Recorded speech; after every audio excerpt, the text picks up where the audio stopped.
buddy. Kelly. I guess the music part already happened. Yeah.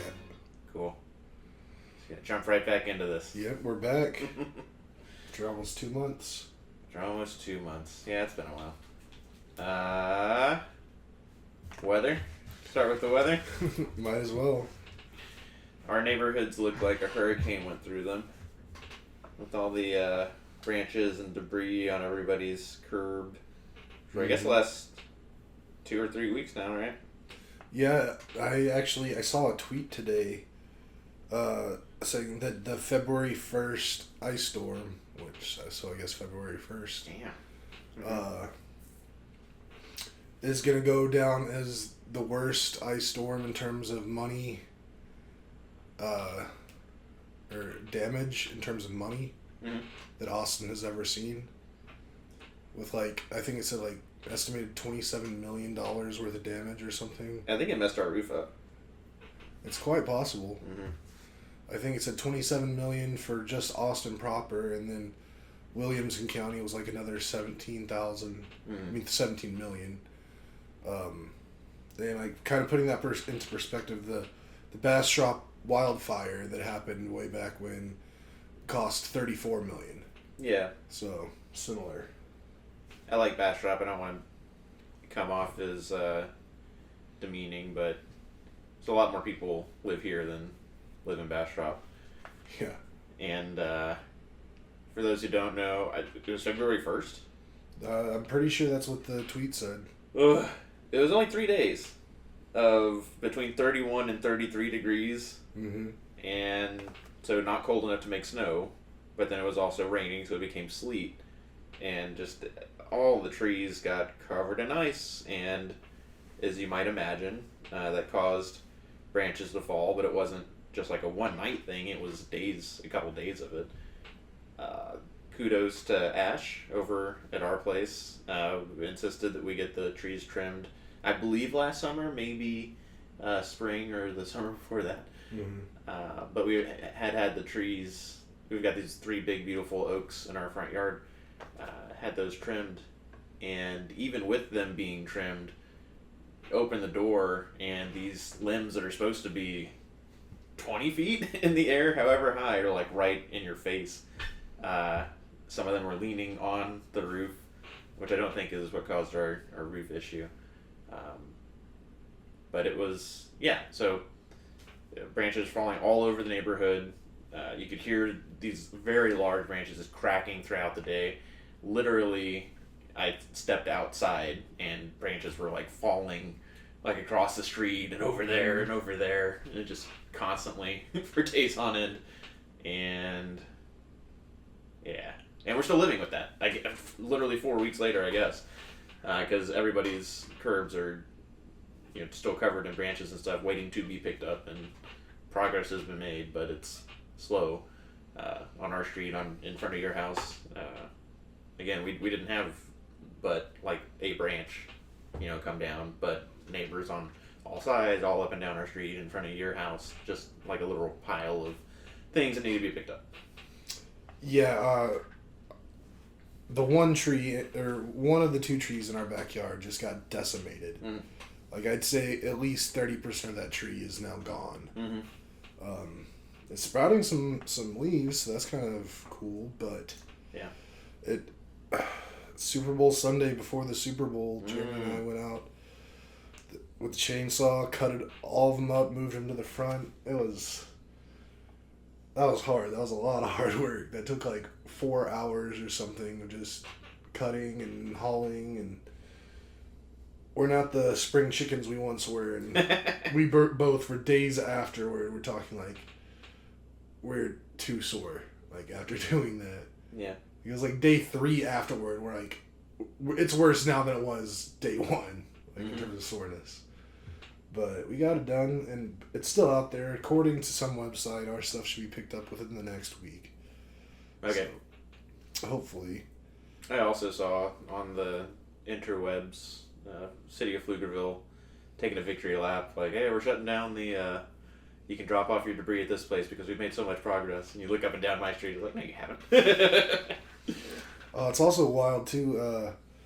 I don't know how much you've ever been down this way or ever, but like, if you took Pflugerville Parkway to, no, Green Lawn, mm-hmm. and then turn left, there's like a mulch. I don't know if I call it plant, but like a mulch yard. Sure. And until just a couple days ago, every single day that I drive by there, which was almost every day, there would be a line of trucks just filled with branches lined up to dump them off there, like literally half a mile down the road. Like, yeah. To the point where like they had to bring in like people to work traffic to like get them around because the line started creeping out onto the I-35 feeder road. Sure. Yeah. So, I know exactly what you're talking about. That was really, really wild to see.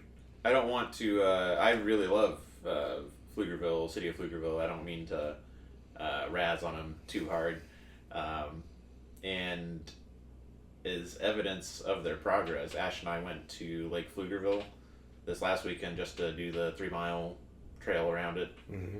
And the whole time, the trucks that are coming to pick up these branches, I don't know if you've seen any of them, but they're like semis with double, not traditional like 18-wheeler boxes, mm-hmm. but open kind of buckets carrying 2 trailers. It's huge vehicles.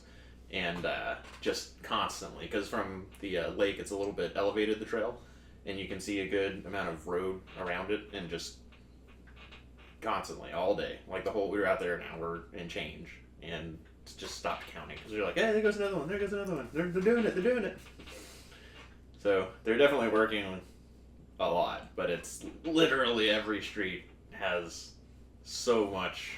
Like, it would take 4 of those trucks. It would take like 4 trips to take care of our street alone. Mm-hmm. Yeah. And so that's whether we were dealing with tonight. I think it's mostly centered around just south of Dallas, where we're supposed to have tornadoes and hail and such here in a couple hours.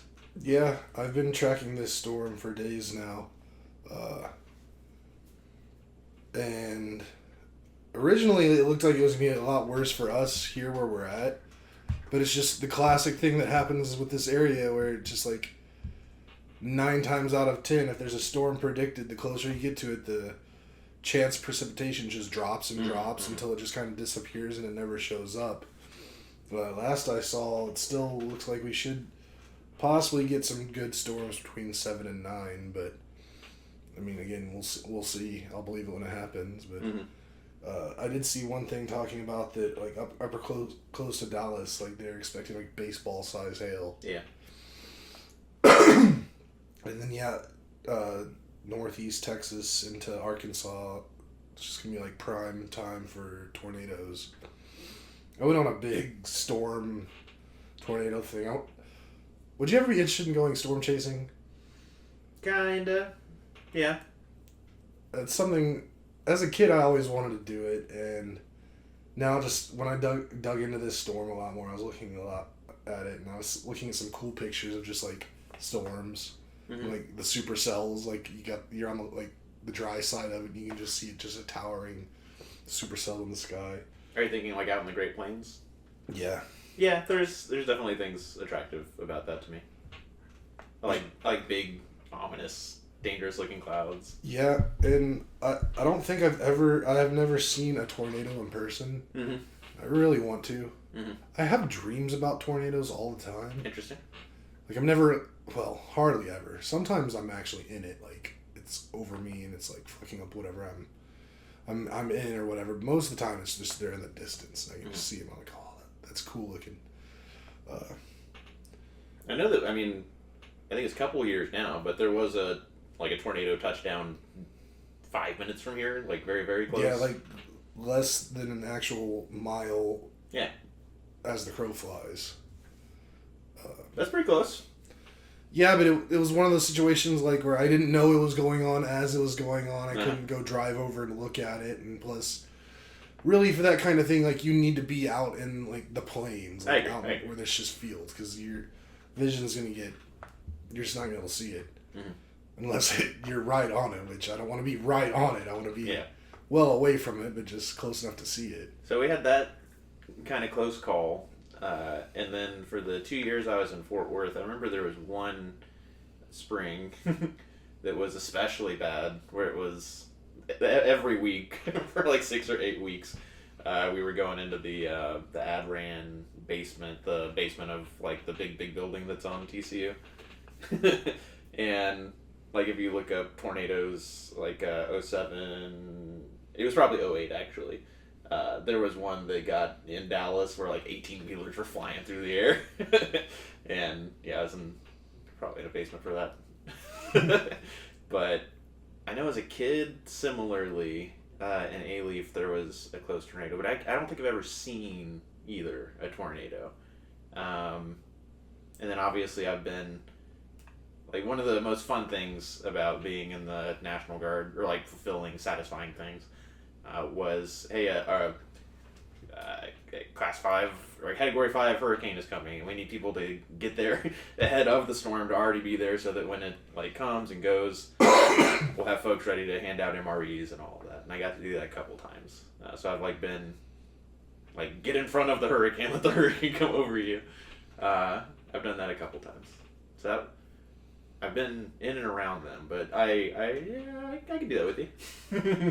I was wondering if I could find anybody that'd be interested enough to do it. Yeah. And I mean, it's also one of those things where, I don't know, I was reading into storm chasing a little bit, and like, there's a lot of luck involved. And a lot of the storm chasers I saw were talking about like multi-week trips, like going out and like just waiting around and stuff. And then it's like, how much time do you want to spend out there? Like, yeah. Can they predict a cell, like, in this situation, like, they knew about this big storm system coming in as of, like, Monday or something. Maybe even before, like, they started, like, it was on the radar, so. Yeah. But then you have to, like, drop everything. It's not like you can plan, like, all right, in 8 weeks we're going to go and drive around Oklahoma or some shit. So I don't even know how to do it, how I'd want to do it, but definitely like to do it sometime. Okay, yeah, put me up as a sure. Sure, why not? I'm gonna hold you to it. Cool. Also, I could see you wanting to drive by a tornado. Yeah, you know. I see that tickle you.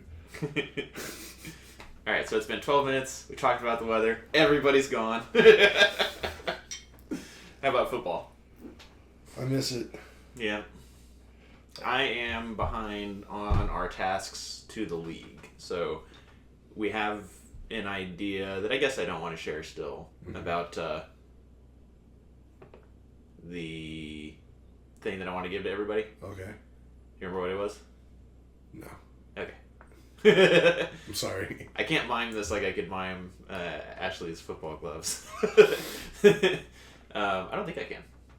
I can't. So, but owe that to everybody. Everybody gets their Tyrannosaurus Tex sticker that'll go out with the project that I owe everybody as well. I also have another like Facebook. You're in it too. Yeah, the Don't Be Gross Fantasy Football League. I always send prizes to the winners there as well. But those prizes I at least like have. I just need to box them up and mail them. We had some high drama to end our fantasy football season. Way too much drama, man. That was not fun. It's the Astra skier, I guess. Kinda, yeah. We talked on for the Super Bowl, one of our rituals, everybody at the 10-year anniversary got a shot glass. So one of our traditions going into the season, take a shot. End of the season, which we get together before the Super Bowl, we all do a shot too and just talk about the season that was. And when we were taking that shot, McAfee has been sued by Brett Favre. Yep. Our buddy Pat McAfee. And just a wonderful attitude about it. His take is, you know, it was bound to happen eventually that they would get to a certain size where somebody would want to come for him financially. And similarly, I took the same approach on that Super Bowl Zoom when we did our shot, was that we should be blessed that we've done this so many years that we would have a fluke year. A year where Abby, by all accounts, should have won. Yep. But there was that high drama with Damar Hamlin in our championship week. And Yahoo flibbed and flabbed and flubbed. And then eventually went from, we're whatever points were scored in this game, which Abby had won, with the limited amount of play that had happened in that game. They just took those points away and said that everybody was on a bye week. And it was after you and I had waited so long. We did. We waited so long to make sure that we called it right. Thought we were good commissioners. Yeah. And then, right after we called it, Yahoo did all right, we're doing bye weeks instead of everybody just kind of keeping the scores where they were. So that was enough to... Tony won by 2.5 points or something like that. Mm-hmm. Where Abby had 3 players, and he either had none or one player going into that final game. And yeah, so Tony won for the second time. Mm-hmm. Instead of Abby. Brian, who was the former champion, I had to keep going back and forth okay, it's tradition to write the champion a letter, so write Abby. Now I need you to write Tony a note. But hold on to that Abby one. Yeah. Yeah. Got the trophy from him. We got that to Tony. Tony broke it out on the Zoom call. The tail broke again. The tail's been breaking. That's fine. It happens. Super Glue fixes it. No big deal. Yeah. And the Super Bowl happened, and I was loved that Super Bowl. I thought that was one of the better Super Bowls. But I think we've been the standard of... I can think of one bad Super Bowl in the last 20 years. That Rams-Patriots one. It's this is boring. Yeah. No, it was a hell of a game. Thoroughly enjoyed it. It was the first time I think we ever actually dialed in having the appropriate amount of food for a Super Bowl celebration. Yeah. Usually we have about a week and a half's worth of leftovers. Mm-hmm. And this time we pretty much nailed it on the head. Yeah. So that was cool. I was rooting for KC. I'm glad they won. Yeah, me too. I loved Rihanna. I don't care what the haters say. Yeah. When she broke out Umbrella, I kind of lost my shit. Yeah, overall it was an awesome football season. Excited for the off season. Stuff's kicking off. As of now, we got I think the combine's happening. Yeah, last year easily was the most exciting, most anticipation building off season, because there were just so many moves, so much drama. It was really great, and I would love it if this off season came close to approaching the level of drama of last off season, which we're kind of already on our way there with some coaching changes, with what's going to happen to Aaron Rodgers, Derek Carr. That's exciting. The draft. Probably not the number 1 pick, but a top 3 pick, Jalen Carter from Georgia, got arrested. Might not play in the NFL ever. Not a good look. That's going on. Is Cooper Kupp going to come back as good? Is Tony Pollard going to come back as good? Breece Hall. Javonte Williams, who tore his ACL, MCL, hamstring, one other thing, is apparently also on track to start the season, which I don't believe. But if he does, if he is doing it in training camp, then I'll put a bunch of bets on him. Heck yeah. Yeah, now we're just kind of living with the off-season sadness.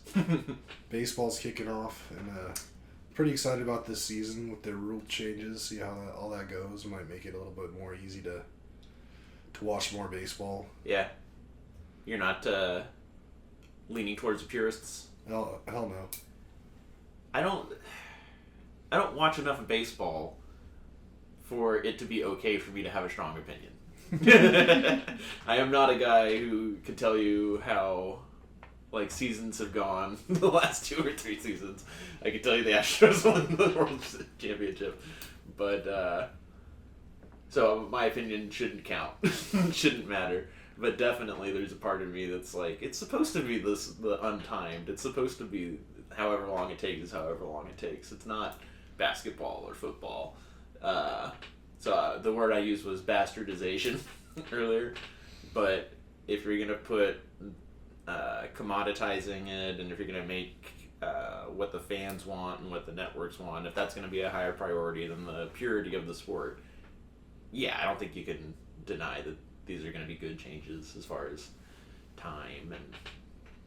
I mean, the thing is, it's not like putting a timer on the game. It's still however long it takes for the game to get played, they can have that. It's not like 15-minute quarters or whatever. Mm-hmm. There's not a definitive, it's an end, it's over when it's over. So they can still go longer if there's just a bunch of action, bunch of hits, maybe even not a bunch of hits, and they go into extra innings and all this stuff. But just the pace of the game, like I read or heard somewhere that someone saying that before they introduced this pitch clock or whatever, or even just last season, I guess in Major League, I think the average time for a game was like 3 hours and 8 minutes. Mm-hmm. And last year they were testing out the pitch clock in the minors before they even brought it to the majors. Yeah. And I heard that it dropped down to like 2 hours 40 minutes. Right. Or something like that, which is... The football league. I mean, it's... Football might even be closer to 3 hours. Mm-hmm. But it's definitely closer to like basketball length, which... I mean, I think it's important, especially when you have 152 games a season or whatever it is. Like, similar to basketball, when you have 82 games, quicker is probably a little better. Mm. And it's also like something I heard Jet Passon say on McAfee the other day. Or maybe it wasn't him. Someone said it. I don't remember who it was. But it's like, if you ever played like Little League ball or went and ever watched Little League or youth sports, that's the tempo that the game is played. Like, the faster tempo. Like, kids aren't, after every single pitch, leaving the box, fixing their gloves, adjusting their jocks, spitting, looking around, getting signs. No, like, you get in the box, they pitch, then they pitch again, then, I mean, they just do it. Like, you don't take all that much time. I mean, I think even in Little League, like, the umps, there wasn't a clock on it, but, like, if you were taking too long, the ump could, like, call you on it, mm-hmm. and that you'd be out or something. But, like, in youth sports, like, that's, the kids are excited. They want to play. They want to swing. They want to pitch. Like, there's none of that slowdown. And it hasn't always been like that in the majors either. It's really something that's kind of caught on more the last 15, 20 years. These guys just taking longer and longer to adjust themselves and just playing their mind games or doing whatever. So, yeah. I mean, I'm all for what they're doing with it. And also, like, I didn't even know that... I knew about the pitch clock for a while, but it wasn't until just recently that I found out they made the bases larger. I don't think I knew that. Yeah, like, the actual dimension of the bags are now greater. So it makes it easier to steal. Yeah, basically. And also, they have another rule now where I think you can only try a pickoff throw twice in an at bat. That's huge. That's a big deal. So that's gonna cause a lot more stealing and stuff. Like, so they also have the person on second base in extra innings. That's permanent now. And I saw somebody complain, like, why don't they do that in the 12th? Like, why don't they at least let them do 2 innings of, like, regular overtime or extra innings, and then do that? So I'm not...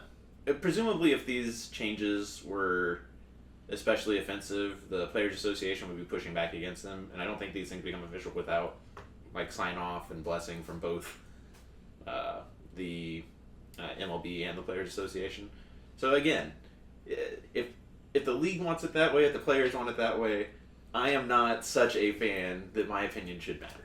but it grates at my innately conservative nature that you're changing like 6 kind of significant things in the course of like 2 years. Oh, and also they're taking away the fielding shifts.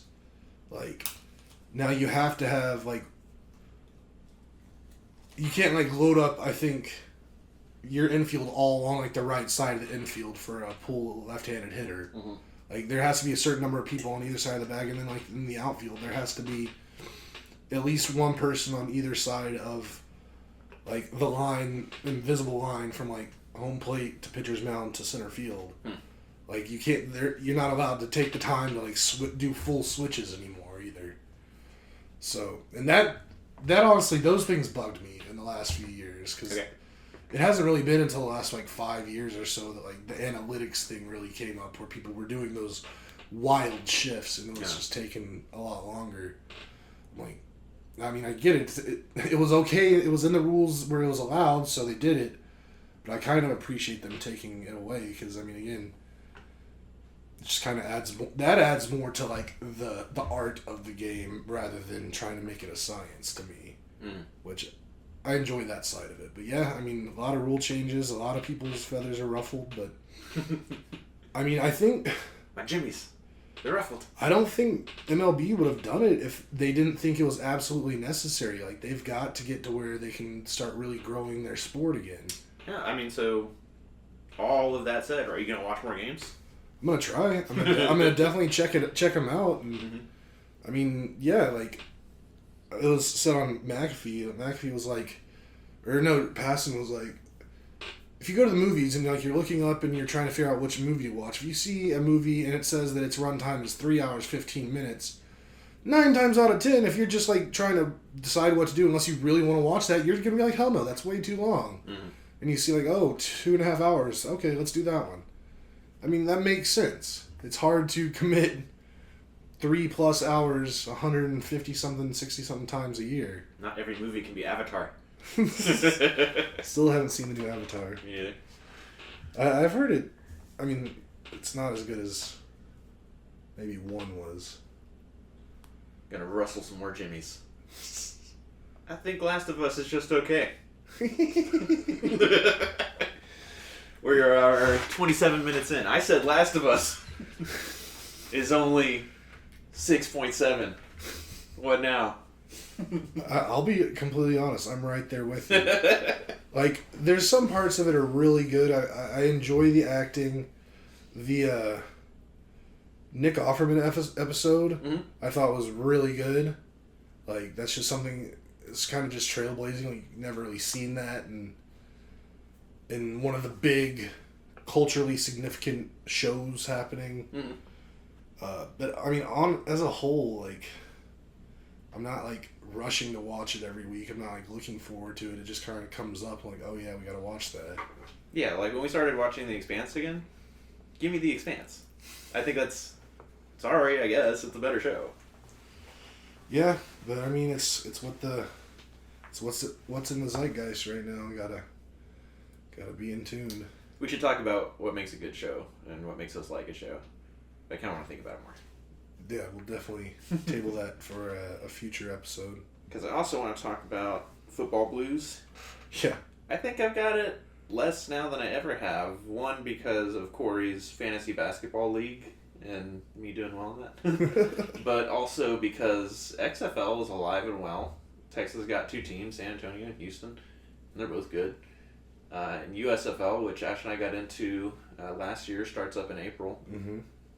And I'm a fan. I like them both. I've definitely gotten into XFL does some cool rules things with their returns, with their extra points, and I like having the extra microphones. I like that the coach can talk to them, like, right up until they snap the football. And a lot of the names are names that you'll be familiar with if you've been watching the NFL for a while and college football and all that. And I think the rules adjustments, even though it's so subtle, like, I don't think that there's even that many adjustments on the offense or defense. I think a lot of it is special teams oriented. It's something that they've done. I don't know if it's the talent or what, but the XFL has been like worth watching. It's been entertaining. Where USFL, I said this last year, where in the NFL, if like every third play you're guaranteed some cool shit happening, like either some awesome defensive thing or some awesome offensive thing. In the USFL, I said it was like every sixth play. XFL feels like it's every third, every fourth play. I'm enjoying it. I need to pay more attention to it. Stuff has just been so wild over here. Just haven't really been able to dive into it. Mm-hmm. Been busy little beaver. What have you been up to? Oh, not really much of anything. Just trying to recover from other things, and yeah, I don't know. I went to New Jersey since we potted last, so that was, I mean, New Jersey sucks. It's cool that I got to see New York from across the Hudson, but yeah, the hotel we were staying at was like fairly close to where Sully landed that plane in the Hudson. Mm-hmm. I definitely went out to the pier and had my map out and was trying to figure out exactly where he landed, where he's coming from. The whole thing was fun for me, but honestly, I didn't have that many bad things to say about Jersey until my flight home. And that was one of the most frustrating airplane situations I've ever had to deal with. Basically, long story short, engine basically kind of blew up on the tarmac, and I had to get pulled back in, and they had to find this other plane. It set me back by 6 hours. That really sucked. So yeah, fuck New Jersey. Yeah. Other than that, what have I been up to? Jeremy and I have been really getting into what's it? It's not Forza Horizon. What's the Gran Turismo? The original. No, 7 or the newest one. Right, but that was the first racing game I ever did on PlayStation. Got the whole wheel and pedal set up nice downstairs, and I wish I could just spend a full week just racing cars on that.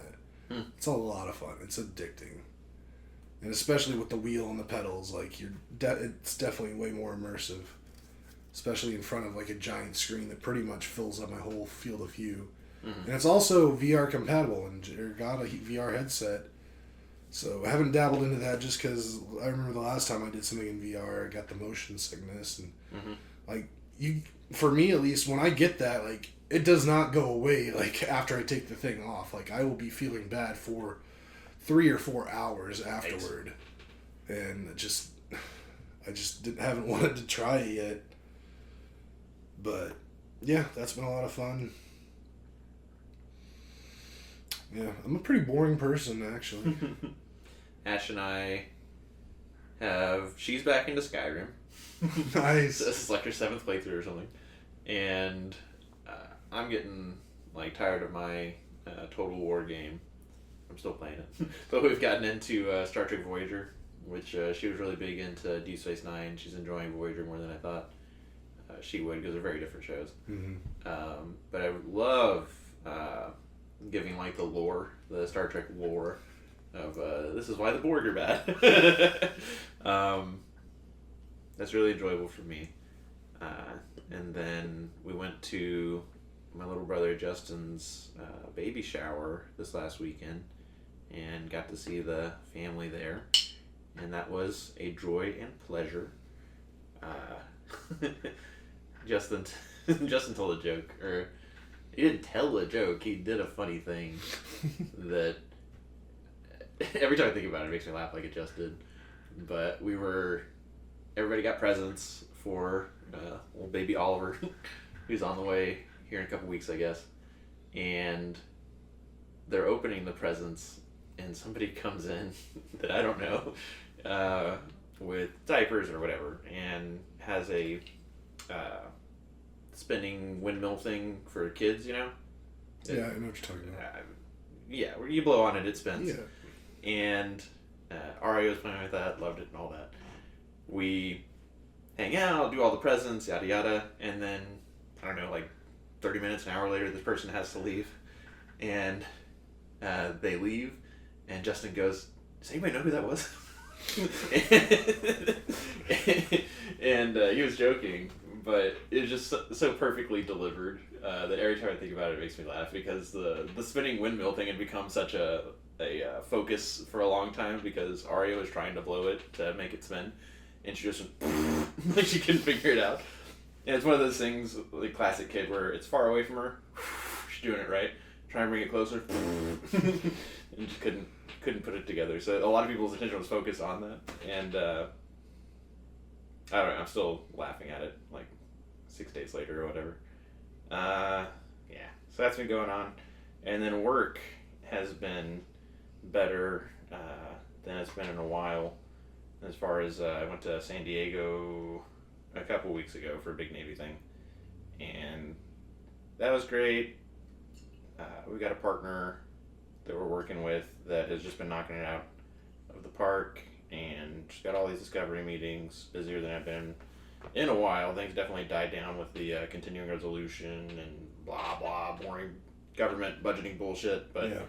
we're firing all cylinders now, so I'm busier than I've ever been, and got a new boss who I needed to convince that I was like a competent salesperson, because I've only been doing this 2.5 years. Yeah. And year 1 was good, not great. Year 2 was awful.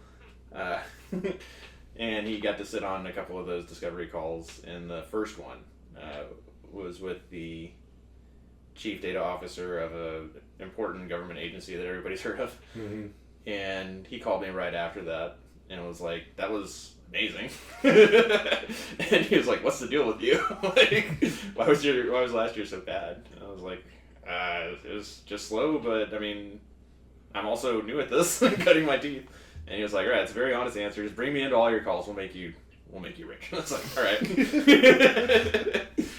But we haven't had I don't know. I always worry about this, like getting back to everybody, this podcast, but we're having a better time now than we were before, and that's good for me for all kinds of reasons.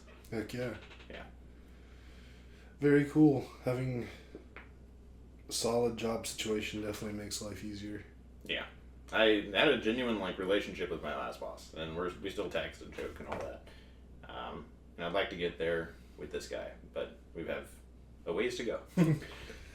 You'll get him. Yeah. Had some fun philosophical stuff to talk about, but we're 37 minutes in, so we can put it off till next time. Talk about philosophical stuff next time, and what makes a good TV show. What makes a good TV show to us? Cannot be an hour 20 minutes every single episode. I do like that they have just bizarre. It's not always the same amount of time. I don't know why, but I like that a lot. All right, we're not. I was just giving a teaser for next week, but we don't need to get into all that. So yeah, I guess we're gonna call it here. We'll be back next week. We'll do it again. Talk some more. Everybody out there, if you made it to the end, don't forget to like, subscribe, click the notification bell, and yeah, we'll see you next week. Take care, y'all. Bye. Bye.